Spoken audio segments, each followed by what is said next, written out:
2017 کے آغاز کی بات کریں تو ایسی حالت میں ہوا جب ہم نے دیکھا کہ ٹرکی میں جو فائرنگ ہوئی ہے جس میں 28 افراد جاں بحق ہو گئے, کئی زخمی بھی ہوئے ہیں. عراق میں بم بلاسٹ ہوا. اس کا مطلب یہ ہے کہ دہشت گردی اور تشدد پسندی جو ہے وہ ہمیں ایک سال کے آغاز میں ہی نظر آیا. لیکن ساتھ ساتھ اگر ہم عالمی سیاسی منظرنامے پر بات کریں تو ہمیں بریکسٹ بھی نظر آیا, ہمیں ڈونلڈ ٹرمپ جو ہے ان کی کامیابی بھی نظر آئی, مشرق وسطیٰ میں ہمیں جنگ بندی بھی نظر آئی, حلب جو ہے وہاں پر بھی ہم نے دیکھا کہ اس کو جو ہے وہاں وہ اس کو ایک ریلیف مل گیا دوبارہ. ڈاکٹر صاحب, جس طرح سے ہم عالمی منظرنامے پہ بات کر رہے ہیں تو کیا تبدیلی آپ دیکھ رہے ہیں, کیا پیغامات ملے ہیں پہلے دن ہمیں؟ شازیہ, تبدیلی 2016 میں سمجھتا ہوں شروع ہو گئی تھی اور پروبیبلی 2017 کے اندر ایکسٹینڈ کرتی چلی جائے گی.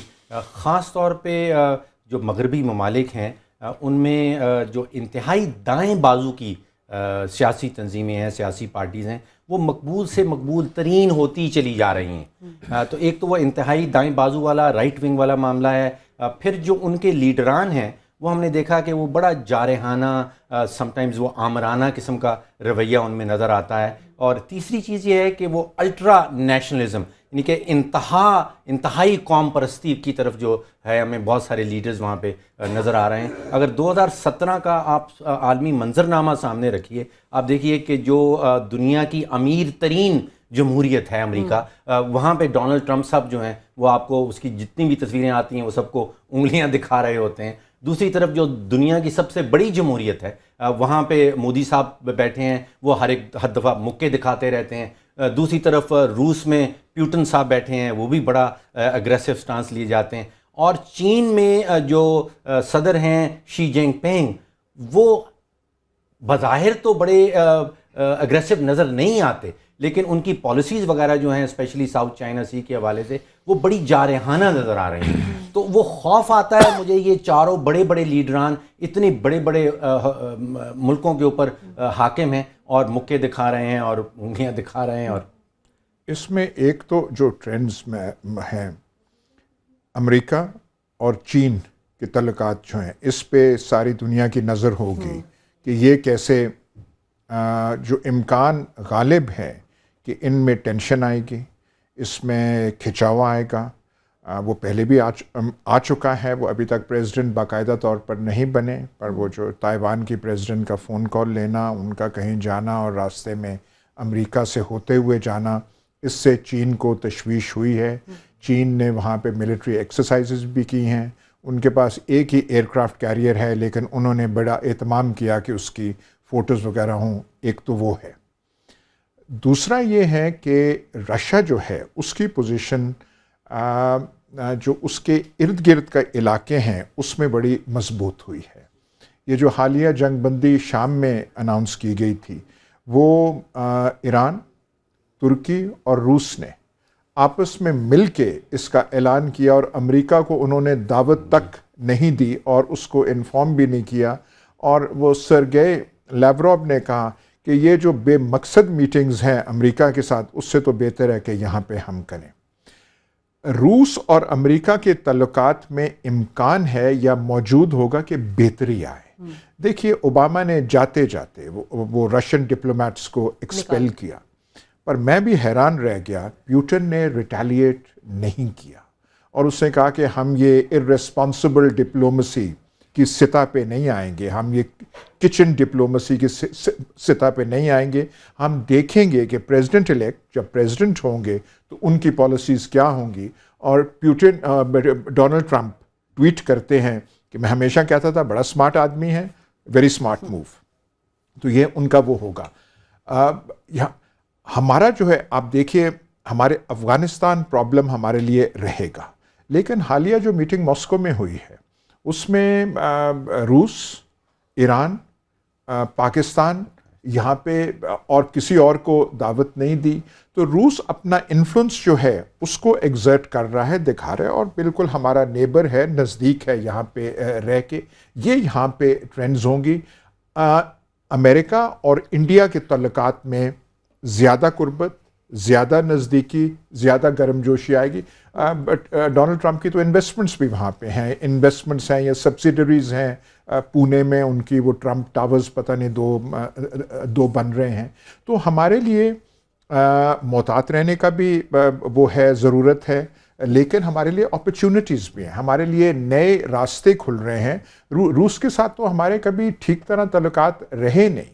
اب جو ایک اسرٹیو ریسرجنٹ رشیا ہے اس کے ساتھ, جو کہ اس علاقے میں اور نزدیک کے خطے میں اپنے آپ کو ایگزرٹ بھی کر رہا ہے, وہ ہمیں موقع ہے کہ تاریخی اس طور کے پہ ساتھ صاحب روس کے ساتھ جس ملک نے بھی کوآپریشن کرنے کی کوشش کی یا دوستی کرنے کی کوشش کی, اس کا فائدہ نہیں ہوا. یہ آپ کی ریڈنگ ہے سچویشن کی. ہندوستان جب پاکستان ٹوٹا تھا تو اس میں جو ہندوستان کا جو ظاہر ہے سامنے والا رول تھا, جو بیکنگ تھی ساری کی ساری, وہ روس کی تھی. تو روس کے جو تعلقات جن کے ساتھ رہے ہیں, آپ دیکھیں آپ بشار الاسد کو بچانے والے کون ہیں؟ ایرانی ہیں. انڈیا نے اس وقت ترقی شروع کی جب اس نے ساری پالیسیز جو منموہن سنگھ نے آ کے کیپٹلسٹ پالیسیز لائیں, اس سے پہلے اس کا حال اچھا نہیں تھا. یہ جو ہندوستان کا جو انڈسٹریل بیس, ہندو گروتھ ریٹ کہا کرتے تھے, جو ہندوستان کا انڈسٹریل بیس بنا ہے وہ پرانی پالیسیز کے تحت بنا ہے. انڈسٹریل بیس چائنا کا بھی انڈر کمیونزم بنا تھا. یہ بات آپ کی ایک بیس ہونی چاہیے جس سے آپ پھر اڑان کر سکیں. پاکستان کا پرابلم یہ ہے کہ سی پیک آئے گی, لیکن ہماری بنیاد کیا ہے, ہمارا رن وے کون سا ہے جہاں سے ہم ٹیک آف کر سکتے ہیں. اچھا, 3 بڑے امپورٹنٹ الیکشنز آ رہے ہیں 2017 میں. فرانس کا پریزیڈنشل الیکشن ہو رہا ہے, جرمنی میں پارلیمنٹری الیکشن ہے, اور ایران میں پریزیڈنشل الیکشن ہے. فرانس میں لی پین جو ہیں وہ بڑی پاپولر ہو رہی ہیں, وہ الٹرا نیشنلسٹ ہیں, پاپولسٹ ہیں. جرمنی میں پیٹری ہیں جو آلٹرنیٹو فار جرمنی کی لیڈر ہیں, وہ بھی بڑی مقبول ہوتی چلی جا رہی ہیں, اور وہ بھی اگین جذباتیت کی سیاست, جذبات کے بیسس کے اوپر سیاست لڑ رہی ہیں. آسٹریا میں بھی فریڈم پارٹی بڑی مقبول ہو رہی ہے, اور اٹلی میں 5 اسٹار موومنٹ زور پکڑتی چلی جا رہی ہے. یہ ساری جو چیزیں ہیں جو یورپ میں ہو رہی ہیں, ان ٹرینڈز کا فائدہ کس کو پہنچے گا؟ جو ویسٹرن الائنس ہے, جو اس کے پیچھے کانسیپٹ تھا, یہ فار رائٹ کی اوپر آنے سے وہ جو کانسیپٹ ہے, وہ جو ڈیموکریسی کا, اوپننس کا, ٹالرنس کا, وہ کمزور پڑ رہا ہے. یہ سارے کے سارے جو ہیں, آسٹریا سے لے کے مرین لوپین جو ہے فرانس میں, یہ سارے کے سارے پیوٹن کو اچھا سمجھتے ہیں. ان ٹرینڈز نے اگر زور پکڑا تو فائدہ رشیا کا. یہ سارے کے سارے کہتے ہیں کہ سینکشنز رشیا کے خلاف غلط ہیں, ان کے لیے یوکرین اور کرائمیا اتنی اہمیت نہیں رکھتے جتنا کہ امریکیوں نے بنا دیا تھا.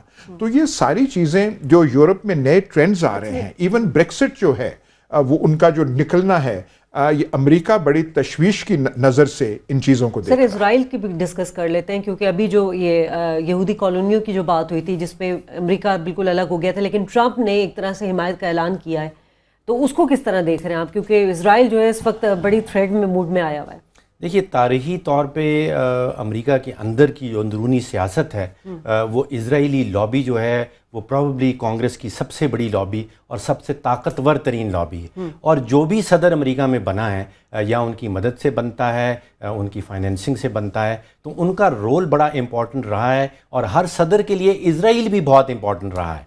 اپنی کیمپین کے دوران اگر کوئی نعرہ بازی ہو جاتی ہے یا کچھ اور جذبات کے رو میں کچھ اسرائیل کے خلاف کہہ دیا جاتا ہے, تو دیکھا یہ گیا ہے کہ جب وہ صدر ایکچولی بن جاتے ہیں تو پھر وہ اتنا کچھ کر نہیں پاتے اسرائیل کے خلاف جتنا شاید انہوں نے پہلے دعویٰ کیا ہو. ٹھیک ہے. اچھا سر, روس کے ساتھ بھی ہم نے دیکھا کہ روس کے ساتھ بھی بڑے ابھی جو ڈسپیوٹ ہوا تھا, اوباما جو حکومت, اب ٹرمپ جب آئیں گے تو ہمیں نہیں پتا ان کی پالیسی کیا ہوگی. ساتھ ساتھ یہی چیز ہم سیم اسی میں اسرائیل اور یہودی کالونی کے حوالے سے دیکھیے شازیہ, ایک ایاز صاحب نیو یارک ٹائمز میں ایک بڑا ڈیٹیلڈ آرٹیکل چھپا ہے, اور اس کا ٹائٹل ہے پرفیکٹ ویپن.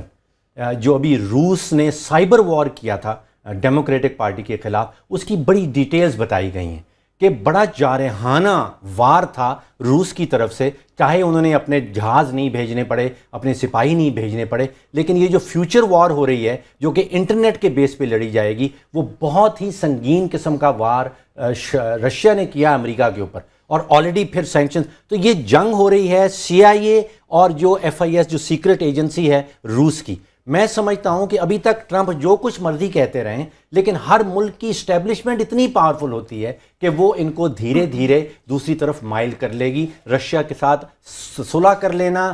دیکھیے, جو ریڈنگ ٹرمپ کی ہے وہ جو پرانے امریکن اسٹیبلشمنٹ ہے اس سے بہتر ہے.